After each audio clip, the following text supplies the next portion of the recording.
President Lyndon B. Johnson signed the Voting Rights Act at this desk in 1965, setting the table for what we now consider affirmative action. Since 1971, the Lyndon B. Johnson Presidential Library has called Austin, Texas home. Essentially, it's the repository of the record for Lyndon Johnson. There are 45 million documents, see 650,000 photographs. This is really where you come if you want to study the presidency and the life of Lyndon Johnson. Mark Updegrove, the president and CEO of the LBJ Foundation, walked us through the museum. This is when he's trying to get the Civil Rights Act passed. The presidential historian highlighting President Johnson's role in civil rights after JFK's assassination.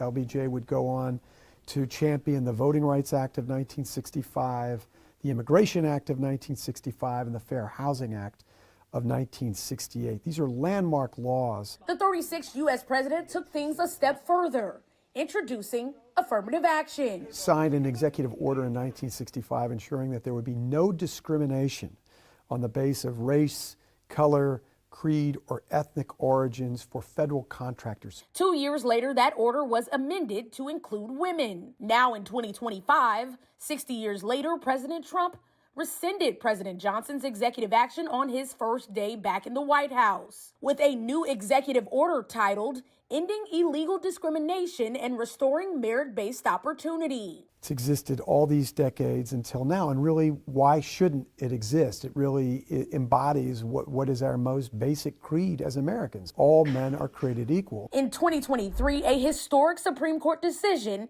changed affirmative action in higher education, ending universities' ability to consider race in the admissions process. And you can give points if they are African American or Latino or female or disabled. That I think will no longer be in effect.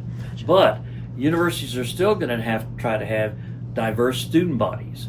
Albert Kaufman, a law professor at St. Mary's University, has practiced civil rights law for decades. He says in the 70s, with hopes of creating a more inclusive society, leaders on both sides of the aisle supported affirmative action policies. Lyndon B. Johnson did some, and so did Richard Nixon. Richard Nixon started the first one that opened up required affirmative action and employment in the unions. With the current debate surrounding taxpayer-funded diversity, equity, and inclusion programs, Professor Kaufman says federal agencies like the Equal Employment Opportunity Commission still exist to enforce federal laws concerning employment discrimination over race, gender, and age. Also, without Congress changing laws, executive orders don't have much power. Congress passed laws saying you can't discriminate in education, you can't discriminate in employment, you can't discriminate in public accommodations. All these bills were passed, and those things are still the law. Kaufman feels the rollback of affirmative action in the workplace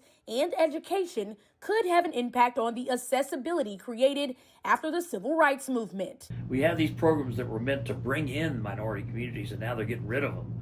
So there could be a feeling among some that this is a concerted effort to keep us out. In San Antonio, Amber Hughes, Spectrum News. Thank you for watching our YouTube channel. For more stories in your communities, click the subscribe button right here. You can also download our app or watch us on TV for the latest information, balanced coverage, weather updates every 10 minutes, and more. We'll see you then.